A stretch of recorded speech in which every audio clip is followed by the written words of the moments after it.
Bonjour à tous, c'est James, bienvenue dans 30 jours pour apprendre Photoshop Creative Suite. Donc précédemment, nous avons vu l'utilisation de la palette, comment ajouter, enlever des panneaux au sein de la palette. Aujourd'hui, dans le jour numéro 6, nous allons voir une introduction au calque. Donc ça va se composer de deux parties. Dans le jour numéro 6, une petite introduction au calque et dans le jour numéro 7, nous allons voir un peu plus en profondeur l'utilisation des calques avec les outils. Passons maintenant sur Photoshop. Sur Photoshop, cette introduction au calque va se présenter de la façon suivante. Donc nous allons voir qu'est-ce qu'un calque, en gros, et pourquoi utiliser des calques. Voilà. Ici, une petite composition pour illustrer tout ceci. Donc quelque chose de vraiment basique. Voilà. Donc qu'est-ce qu'un calque en fait? En créant un nouveau document à l'aide de CTRL-N, nous avons par défaut un calque qui est créé dans la palette, dans l'onglet calque. Nous avons vu précédemment que ce calque peut être transparent ou peut avoir une couleur en fonction de la couleur d'arrière-plan. Un calque correspond en fait à une feuille vierge, sans pixels, d'un document. Donc on peut créer autant de calques que l'on souhaite pour un document. Si je prends un exemple, on va prendre un exemple un peu plus imagé. Donc on va dire qu'un livre, c'est un document.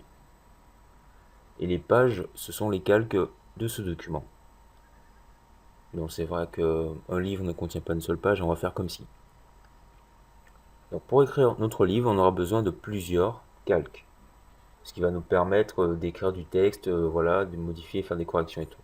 Donc vous allez me dire, ça sert à quoi les calques, puisqu'on peut faire tout ce qu'on veut sur un seul calque. Ça c'est vrai, mais ce n'est absolument pas une méthode à adopter. C'est vraiment, même en étant débutant, en ayant un peu de jugeote, il faut se dire que les choses, pardon, que l'on peut faire sur un seul calque, autant les faire sur plusieurs. Notamment si, par exemple, dans une entreprise, au sein d'une entreprise ou pour vous-même, vous souhaitez modifier des photos ou modifier une bannière et tout, vous la présentez.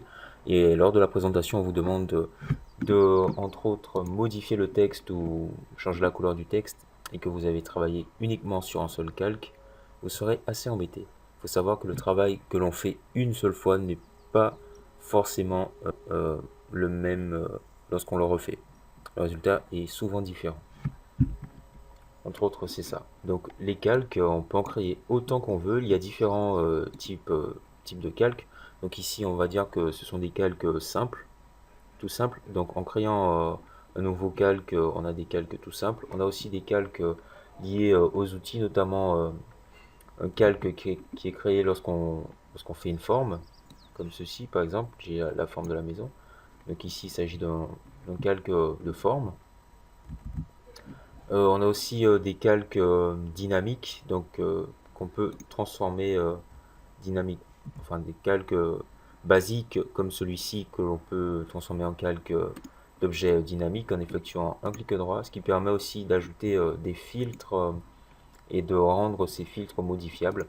Donc l'utilisation des calques en fait permet de travailler de façon non destructive la plupart du temps. Donc, bien entendu, il va falloir quelquefois pixeliser des calques en raster, pixeliser, ouais, et fusionner des calques. Donc par exemple, si j'applique une dispersion simple, donc je vais juste faire une copie encore également de ce calque en appliquant une dispersion. Donc je vais dans filtre, euh, atténuation, je vais mettre un flou gaussien.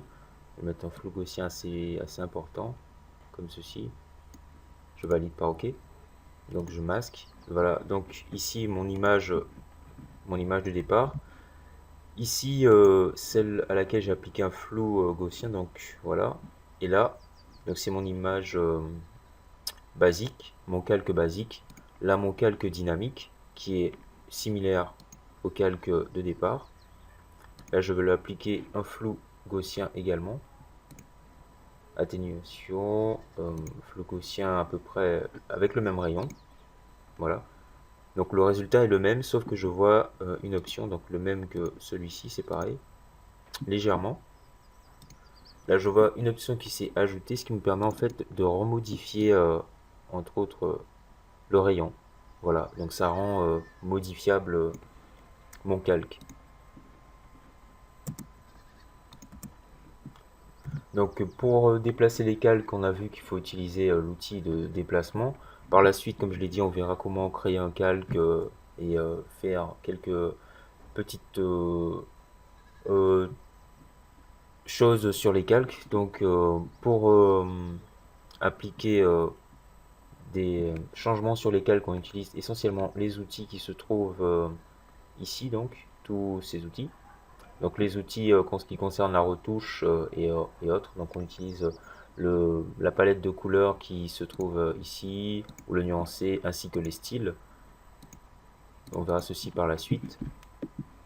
Voilà, donc il y a aussi les calques texte, comme on a pu le voir ici. Donc en créant un texte comme ceci, on voit un nouveau calque texte qui apparaît. On a vu les calques de forme, les calques basiques, calques dynamiques. Et donc il y a aussi, on peut dire, donc c'est des calques un peu à part.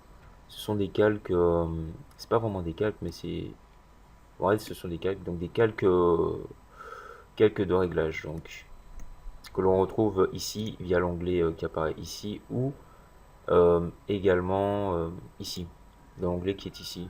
Voilà.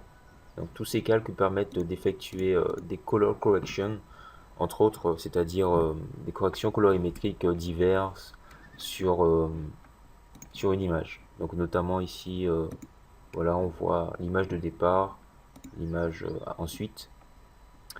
Voilà. Et donc ça fonctionne aussi avec les masques de fusion. Nous allons voir ceci dans d'autres jours, quand le niveau va un peu augmenter. Donc c'était une petite introduction au calque.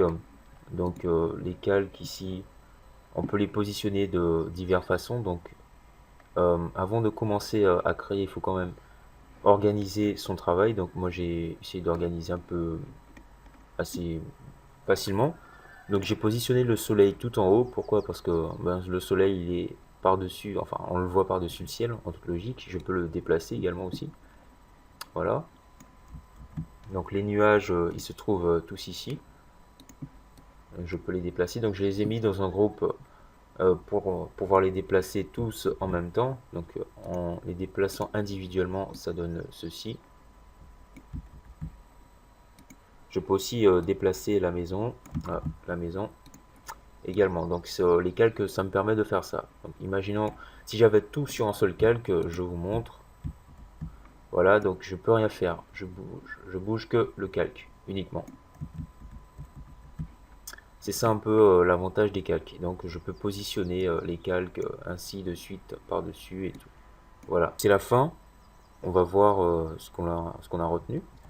Donc aujourd'hui, dans le jour numéro 6, nous avons fait une petite introduction au calque. Nous avons vu un peu qu'est-ce qu'un calque, comment utiliser, enfin, des petites bases rapidement avant de passer au jour 7 pour l'utilisation des calques. Pourquoi utiliser des calques? Donc surtout pour travailler de manière non destructive et pouvoir revenir effectuer des changements et tout. Donc n'oubliez pas de sauvegarder également. Donc dans le jour numéro 7, c'est-à-dire demain, nous allons voir un peu plus en profondeur l'utilisation des calques avec les outils, la création de calques, comment supprimer un calque et voilà. Donc, merci d'avoir regardé, restez connectés dans 30 jours pour apprendre Photoshop et peace out.